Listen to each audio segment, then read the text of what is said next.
Hi, everyone, and welcome to another session of Power in Her Words with Her Domain. Today we have Farah with us. Farah, thank you so much for taking the time to speak to me today. Thank you so much for giving me the opportunity to talk to you guys. Awesome. So, we're going to start right at the beginning. So, looking back at your days in FAST, did you ever imagine that you'd be working at companies like Microsoft and Twitter? And what kept you motivated along the way, along the journey that you've had?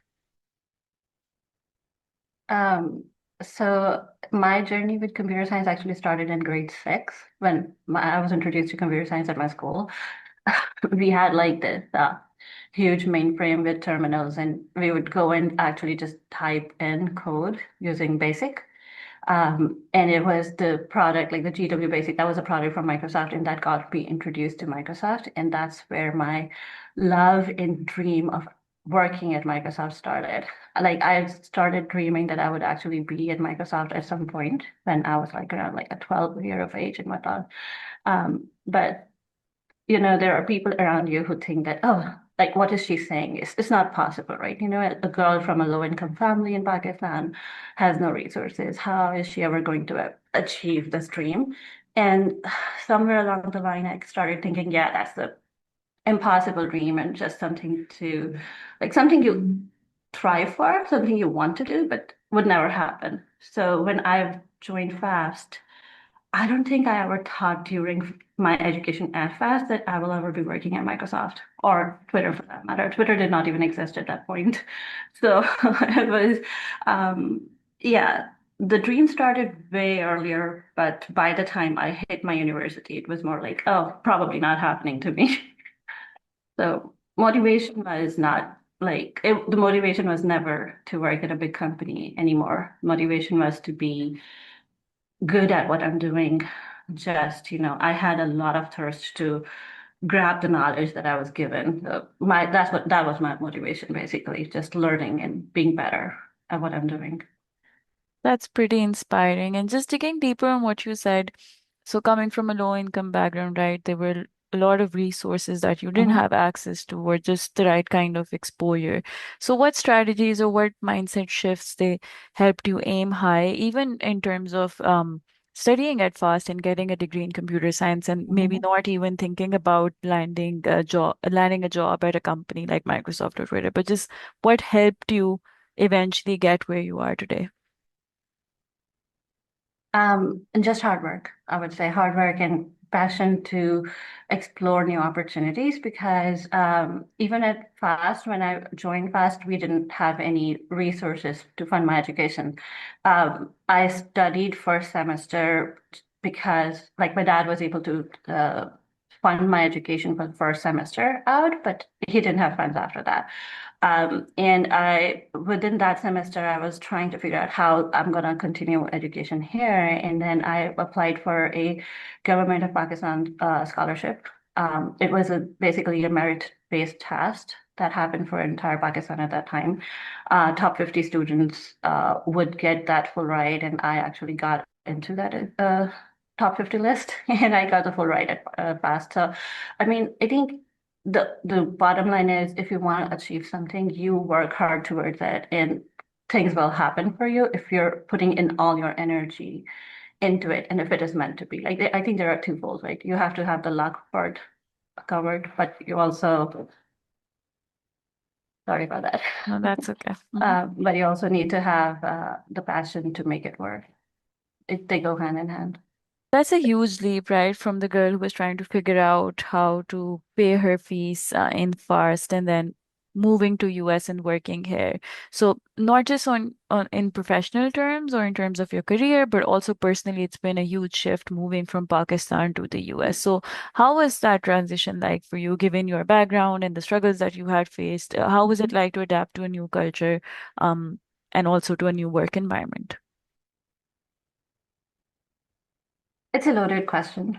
Yeah. There's a huge cultural shift here, right? I mean, back home, like I was very independent, but still, like there was always this idea of a woman traveling alone or being by herself out during the day or evening or night was impossible to think of, right? At least when I was there, when I was growing up. Moving here, the biggest cultural shock was, oh, I don't have to worry about, me being by myself, or like that constant thought that you have in Pakistan in your head that, oh, I'm by myself. I need to find exit. I need to find protection. I need to know what my strategy would be if something was to happen, right? That thought is not here. Like it's like completely gone. And it's not just like these are like small things that, they kind of combined together that makes it interesting to just have that cultural shift over here. Um, that there's another side to it too. Like we feel the cultural shift when we come here, but then the people who are living here, they have a huge cultural shock when they see you, an independent Pakistani woman who can actually talk fluently in English, right? When I first landed, anybody I would talk to, they would be like, "Oh, did you grow up here?" I'm like, "No, I grew up in Pakistan. I just moved." And they would be shocked that I could talk in English this fluently, or even that a girl in Pakistan would ever get education to be able to work here. So it's a cultural shock both ways. Mhm. Yeah. And it's probably Yeah. easier to do your part in terms of adapting to that, but to also then see other people Hmm. experiencing that shock when they talk to you or they work with you. That's probably Yeah. hard because you don't have a lot of control over how they Hmm. see you and how they judge you, right? Right. And then it's all part of, educating them as well. So while you're getting educated, you're educating your surroundings of what like the person that you are, and you're not just a girl from a low income family or a third world country. But it's like they should think of us as individuals. So this is like a huge, like it's a long process. It takes a while for people to adapt as well. Right. So among many other things that women experience when they're in when they're working or when they're in the Hmm. industry, right? One thing is that more often than not, we go through this time in our lives when we take a career break, and so then we transition back to the workforce, and that's um, quite an experience of its own. And you've been through that, so what was that experience like? And do you have any advice that you could share with people who might be on a career break right now and thinking about re-entering the Hmm. industry? I mean, just the experience for me was very because I'm a very passionate person about my career, about the work that I do. I enjoy doing it. So when I was at home, it was more so like, there was a gap in me, which I wanted to fill, but I knew that I cannot fill at this point. So that just keeping that, the fire alive in you and doing smaller things on the side. So I would actually I started volunteering a lot at my kids' school at that time, and I ran their so basically I set up their the whole what we call it. So I was running their websites, I was setting up their systems to run like emails, communication systems, all of that. So I kept in the loop, but not to the extent where, you're actually working, but you're just staying on top of things, have some experience to show. That was, at least for me, that was keeping my sanity together because I wanted to do something. But the biggest advice that I would give somebody is to keep the learning going, have that thrive to learn, but also there is this the usually because when you're trying to come back, you will be I don't know what happened, sorry. Hold on. Can you see me? Yeah, yeah. Yeah. Hmm. Okay. Okay. So the biggest thing would be the support system that you have, right? Because when you are going through it, there will be times when you're going to question yourself. Am I good enough to come back? Do I have what it takes? Am I on top of the learnings? Because industry moves super fast, right? Tech industry moves super fast. So you will always be questioning, am I left behind? Am I able to do it or not? These questions will come in, and that's when your support system comes in, right? The people that you rely on who will come in and tell you, no, you're good, you can do it. We are here for you. We can help you out, right? So you need to have that system in place, especially when you're trying to come back, because they will groom you, they will bring you the confidence, they will provide the network opportunities within the industry. So you need to have those people from the very beginning. You need to know, you need to stay in touch. That's great advice. Especially the thing that you said about volunteering, but you did something that was still um related to the work that you do in your day job. Mm-hmm, So that's pretty cool that you got the opportunity to do that and that you explored it and that you took it up mm-hmm, because volunteering can be a bit tough to do, right? Because you're giving the time, you're not getting the reward that you're used to getting. mm-hmm, So that's pretty nice. So apart from championing career break, you've also survived a lot of turbulence at Twitter, right? And this is the trend in so many, not just tech companies, but like all around the globe, we're seeing large number of people being laid off. So the next question is going to be very relevant for people who are going through that or are scared to go through it. Um, how have you navigated that uncertainty at your current job, and what helped you stay grounded? Right. So I was there for all of the layoffs at X or Twitter/X. It started as Twitter. The very first layoff was brutal. Like I can tell you, it was devastating emotionally. We were not sleeping. We were like talking the whole entire night when this was the first layoff was happening. Like we stayed up all night, like all my team members, everybody, and we were chatting constantly. Who has access? Who does not have access? It was brutal, emotionally damaging. But moving forward from there, the second one was a little bit easier on us, right? And then by that time, I had so much anxiety happening. And then I also have some mental health issues, right? So they started kicking in. And I had to work on myself to get a mind shift, so no mindset shift. Like, I switched my mindset towards thinking about what is the worst that's going to happen if I'm let go. So, for example, if I'm working today, by tomorrow, I know I don't have a job. What is the biggest thing I'm going to miss? That's not the job, right? You're not defined by where you work or what you work on. You're defined by your expertise. So they are looking at you. They want your expertise, and you're providing it to them to for their work. So they cannot take my expertise away. They cannot take my work experiences away. They cannot take my passion for technology away. The only thing they're taking away is my work. Like I work here today, I don't tomorrow. But I had seen so many adversities growing up anyways that I knew that, okay, if I'm good at what I'm doing, I will eventually land somewhere good. So I don't have to worry about, just getting let go. That shift in the mindset kind of helped me a lot because over the year it was so many turbulences at work.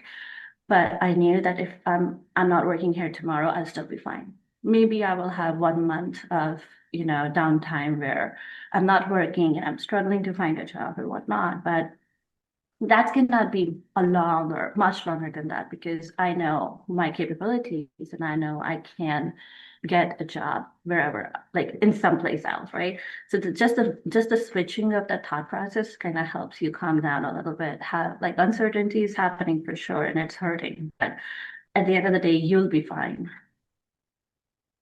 So I you don't know kind if of that helps drew answer the question, no, no, but no, that's actually pretty great, and it's quite interesting that you drew from that resilience that you had developed as a child who was probably in uncertain circumstances Mhm. or tough circumstances, and you used that, you Mhm. mapped it to your current situation. So that's pretty nice, and I think all of us have experienced some kind of uncertainty at some point in our lives, right? So Yes. it's great advice to Yeah. draw inspiration from that or draw strength from that and then apply that. Mhm. You mentioned that you have some mental health challenges. Do you want to talk a little bit about that, especially in tech, which is, like you said, is a fast-paced industry, right? So you need to keep up. You can't Mhm. slow down, and that takes a toll on your physical and mental health. And if you're already coming in with some struggles, it can be pretty difficult to manage those. So what have you done to manage and maintain like a good balance in your life? I think the very first part is to um, think of it as your superpower instead of thinking of it as something that is going to be like a difficult situation for you, right? Because you are whatever my condition is, I know I think differently. I know my brain works differently. But that can also be my superpower if I use it correctly, right? So I know I can go into hyper focus mode. That has always helped me a lot. I always use that whenever I need to get something done, right? But then on top of that, you need some downtime because when you're in your hyper focus, you're drained, and then you need to get that downtime out of it. Um, so personally, for me, I think of it as my superpower, and I advocate heavily about it at my work. So my team knows, my manager knows, everybody knows about it. And I've told them this is my working style, this is how my brain works, this is how I'm going to take a break for this much time. But then the delivery is going to happen because we have deliverables, right? So if you are vocal about it, majority of the people give you that flexibility and give you that opportunity to thrive in however you would thrive in, right? It's more of the way you communicate it out. The way you communicate it out is not about, oh, I have this problem and you have to accommodate me. No, you go and say, I have this difference and this is my superpower and I know how to utilize it. Let me utilize it to make my work better or make my work improved in a way that you're going to benefit from. So it's the way you communicate, it's the way you advocate about it. But letting people know around you helps a lot because you need that flexibility if whenever you need to get the downtime and whatnot. That's a pretty interesting perspective, and it's pretty rare for people to be open about their struggles, right? Because as humans, we often Mhm. shy away from being transparent about the struggles that we have. So Yes. when you shift that mindset, and think of it as a superpower, I feel like you then become more open to talking about it and getting the Mhm. help or support that you need from your environment. So that's great advice, something And that I'm going to use as well. yeah, and I have struggled with it for a very long time, right? Not communicating out, just trying to be like everybody else, mimicking other people. It takes a toll on you, very high toll on you as a person, right? And just, just having that switch of thinking that, oh, this is not something that is going to bring me down. This is something that can help me thrive better. This is something that is my superpower. And then talking about it and advocating about it. It's a very big leap of faith for women, especially Mhm. from our country because in our country, it's a stigma, right? It's not something that people will readily accept. So you don't necessarily have to point out that you have this mental health issue or whatever is happening, right? If you think that the stigma is going to stick with you when you're talking to people, when you're in your work environment, especially, don't bring up the name, don't bring up issues. Just bring up that this is how I work and this is how I can perform better. So help me perform better. And nobody's gonna like point to you saying, I don't want you to perform better. Nobody says that, right? Yeah. They want you to perform better because their performance is connected to your performance. So if you don't want to use the name, don't want to use the label, don't use that. But bring in your differences. Bring it forward saying that this is helping me. So help me help you. Yeah, and when you phrase it correctly and when you communicate it in the way that you suggested or you advised, you're not only setting the right kind of perception in the other person's mind, you're also encouraging yourself to think of it differently, right? Because we're our hardest critics. Mhm. So we're the first ones to judge ourselves We for our are. shortcomings, right? So that's great, this Yes. whole perspective and mindset shift. So, we're going to wrap it up. And the last thing that I want to ask is if you have any advice that you would like to share, especially for young women who are coming from Pakistan or Mhm. maybe coming from disadvantaged backgrounds, in terms of not just their financial background, but also in terms of any struggles Mhm. that they face mentally, physically, and who aspire for a career like you've had in tech. So, any advice, any words of wisdom for them? Don't have a target. Don't think of, I need to reach this place or that place. That's not never a good motivation. The best motivation that you would ever have is be the best version of yourself. Are you improving on yourself? Are you, if you have, if whatever career you want to target, are you being the best in the field? Are you one of the top in the field? if you put in the effort, if you put in the energy, you have the passion, and you have the right support systems around you. And like I mentioned before, like you need to have people around you who can support you, right? Who are there when you're down, because it never happens that you will always be this passionate. You will always be, oh, I want to be the best version of myself. It doesn't happen. Every day doesn't happen, right? There are days when you're down and you need your support system to bring you up. But if you have these three things in place, you are being your best version. You are passionate about learning and being the top in your field, and you have a good support system, you will go places. Maybe something that you never thought that will ever happen will happen. Maybe your career path or your future is going to look very different than what you imagined right now, but you will have success. There is no way that you're putting in all the energy and effort and being best at what you're doing and won't have success. But the success criteria might be a little bit different than what you're used to. So be open to pivoting as well and just changing your Mm-hmm. idea or your goal as you go along in life. Yes. Okay, so Yes. thank you so much for taking the time to speak to me. It was a great learning experience for me, and I'm sure it will be for the audience who watches it. And have a nice rest of your day. Thank you so much.